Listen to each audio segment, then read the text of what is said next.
Shalom, selamat berjumpa kembali, selamat malam.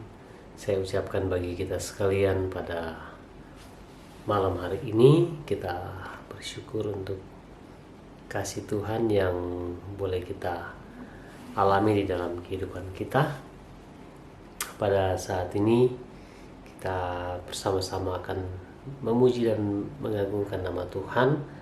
Bahkan sebelum kita merenungkan firman Tuhan, saya mengajak kita untuk mengangkat satu pujian yang mengatakan selidiki aku.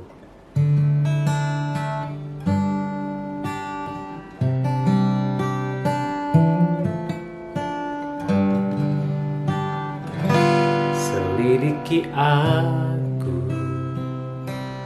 lihat hatiku, apakah ku sungguh mengasihimu, Yesus, Kau yang Maha Tahu dan menilai hidupku. Tak ada yang tersembunyi bagiku.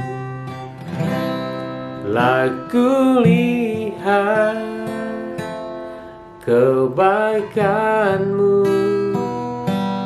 yang tak pernah habis di hidupku. Ku berjuang sampai akhirnya Kau dapati aku tetap setia.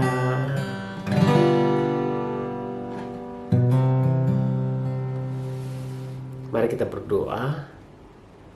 Terima kasih Tuhan buat penyertaan-Mu sepanjang hari ini.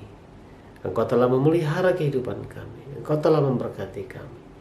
Dan saat ini kami akan membaca dan merenungkan kebenaran firman. Kiranya Tuhan menolong kami, memampukan kami untuk dapat memahami firman-Mu di dalam kehidupan kami. Di dalam nama Tuhan Yesus kami berdoa dan mengucap syukur kepada Bapa di surga. Amin. Saudara-saudara yang kekasih dalam Tuhan, pada saat ini kita akan membaca dan merenungkan firman Tuhan. Saya pilih dari Nahum pasal 1 ayat 1 sampai 8. Nahum pasal 1 ayat 1 sampai 8, firman Tuhan berbunyi seperti berikut. Ucapan ilahi tentang Niniwe, kitab penglihatan Nahum, orang El-Kosi. Tuhan itu Allah yang cemburu dan pembalas. Tuhan itu pembalas dan penuh kehangatan amarah. Tuhan itu pembalas kepada para lawannya dan pendendam kepada para musuhnya.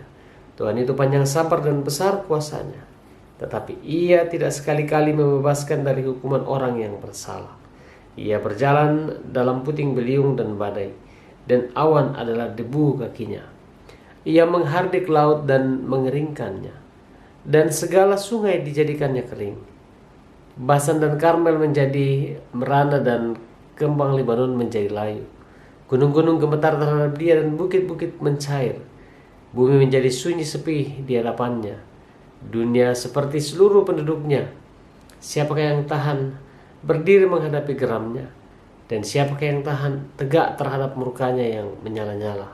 Kehangatan amarahnya tercurah seperti api, dan gunung-gunung batu menjadi pohon di hadapannya. Tuhan itu baik, Ia adalah tempat pengungsian pada waktu kesusahan. Ia mengenal orang-orang yang berlindung padanya dan menyeberangkan mereka pada waktu banjir. Ia menghabisi sama sekali orang-orang yang bangkit melawan Dia, dan musuhnya dihalaunya ke dalam gelap. Amin atas firman Tuhan. Bagian firman Tuhan kita akan renungkan pada malam hari ini di bawah satu tema, yaitu diberi kesempatan. Diberi kesempatan. Saudara-saudara, kitab Nuh adalah kitab yang berisi ucapan ilahi dan penglihatan yang diberikan Tuhan kepada Nabi Nahum untuk memberikan peringatan kepada Niniwe. Kota Niniwe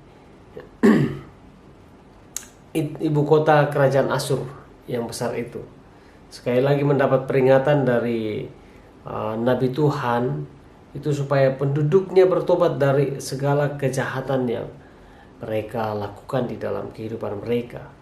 Peringatan itu mengingatkan kita kepada peringatan yang Tuhan berikan kepada Nabi Yunus, ya, kurang lebih 100 tahun sebelumnya.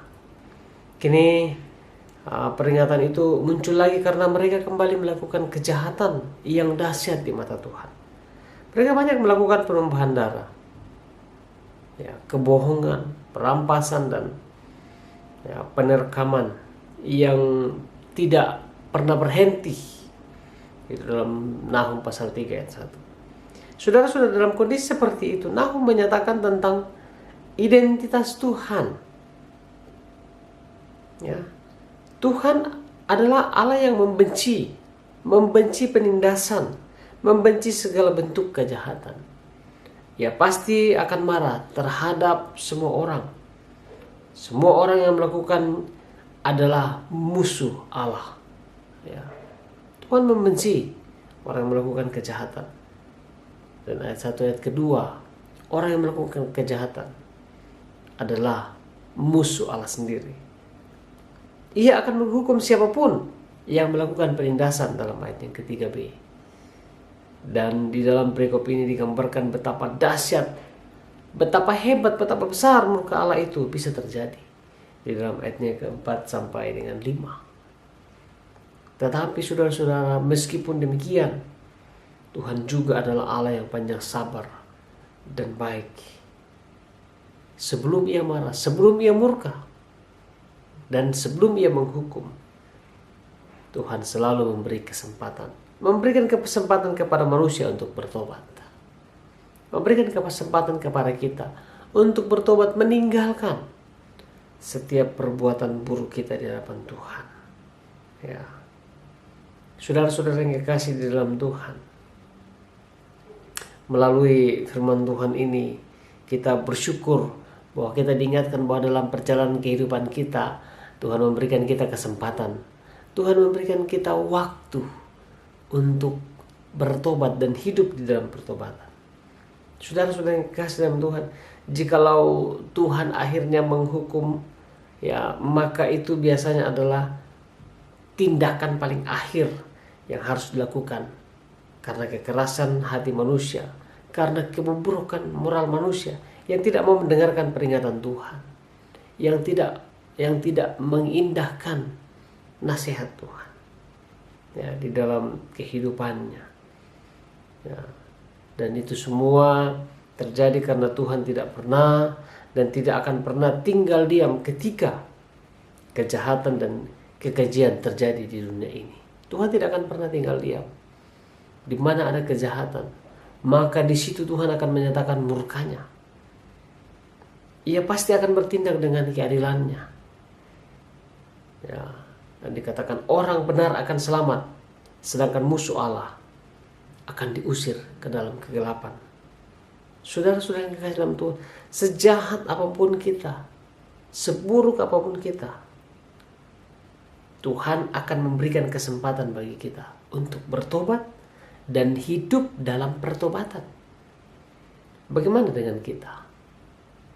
Mari kita dengarkan peringatan Tuhan di dalam kehidupan ini, dan mari kita mengakui kebaikan dan perlindungan Tuhan di dalam kehidupan kita. Dan mari hidup di dalam pertobatan, karena Tuhan menghendaki setiap orang yang datang kepadanya meninggalkan masa lalunya, hidupnya akan dipulihkan oleh Tuhan. Saudara-saudara yang kekasih dalam Tuhan, kita masih diberikan kesempatan untuk hidup, kesempatan untuk bekerja, kesempatan untuk berkarya dalam berbagai hal. Mari gunakan kesempatan dengan baik di dalam kehidupan kita. Jangan sampai kesempatan ini lewat. Ya, jangan sampai ketika kita sudah tidak mampu untuk berjalan, baru kita mau katakan, Tuhan berikan aku waktu, berikan aku kesempatan untuk mengangkat pelayanan ini. Saudara-saudara yang kekasih dalam Tuhan, renungkanlah kehidupan kita yang seperti uap, sebentar saja maka akan hilang lenyap. Biarlah melalui firman Tuhan ini, dengan kesempatan yang Tuhan berikan, kita mampu untuk memperbaiki hidup kita di hadapan Tuhan. Mari kita berdoa. Ya Tuhan Allah kami yang hidup Bapa, di dalam nama Tuhan Yesus, pada malam hari ini Tuhan datang mengucap syukur untuk kasih Tuhan di dalam kehidupan kami. Bersama dengan seluruh jemaat-Mu kami boleh menikmati persekutuan bersama-sama, memuji dan mengagungkan nama Tuhan. Bapa di surga, pada malam hari ini kami datang menyerahkan hidup kami. Ketika kami beristirahat, biarlah Tuhan akan tutup bungkus kami dengan kuat kuasa darah Tuhan sendiri, sehingga malam hari ini kami aman dalam pemeliharaan Tuhan. Dan kami terus berdoa, mendoakan setiap jemaat Tuhan dalam kehidupan mereka yang sedang membangun rumah tempat tinggal, yang sedang mencari lapangan pekerjaan, bahkan apapun yang sedang digumuli oleh jemaat-Mu Tuhan. Teguh kuatkan mereka di dalam iman, percaya kepada Tuhan, supaya hari lepas hari mereka tetap hidup menyenangkan hati Tuhan. Kami berdoa Tuhan, mendoakan akan anak-anak jemaat Tuhan yang dalam keadaan sakit, mari Tuhan jamah, mari pulihkan. Bahkan yang sedang dalam perjuangan pendidikan, kiranya Tuhan akan memberkati sehingga semuanya boleh berjalan dengan baik, dan setiap anak-anak Tuhan akan mengalami pemulihan yang berasal daripada Tuhan. Bapa di surga, berkati pembangunan gedung gereja yang terus dilaksanakan. Tuhan memelihara tukang yang bekerja, jemaat Tuhan yang setia untuk menyalurkan berkat-berkat Tuhan melalui pelayanan kami, melalui pembangunan yang ada. Tuhan berikan kesetiaan, Tuhan berikan kelemah lembutan, bahkan ketulusan dalam setiap keterlibatan kami bersama-sama dalam pelayanan pekerjaan Tuhan. Terima kasih ya Tuhan. Kami berdoa, mendoakan setiap jemaat Tuhan yang sedang membangun rumah tempat tinggal mereka. Tuhan akan memberkati. Bapa, saatnya kami akan beristirahat. Kami serahkan hidup kami ke dalam tangan-Mu. Tuhan sertai kami. Dan akhirnya kami mohon, biarlah damai sejahtera dari Tuhan kita Yesus Kristus, kasih yang sempurna dari Bapa dalam surga, tuntunan dan penyertaan Roh Kudus akan menyertai kehidupan kita bersama hari ini sampai selama-lamanya. Amin. Sampai di sini perjumpaan kita. Tuhan Yesus memberkati kita. Shalom.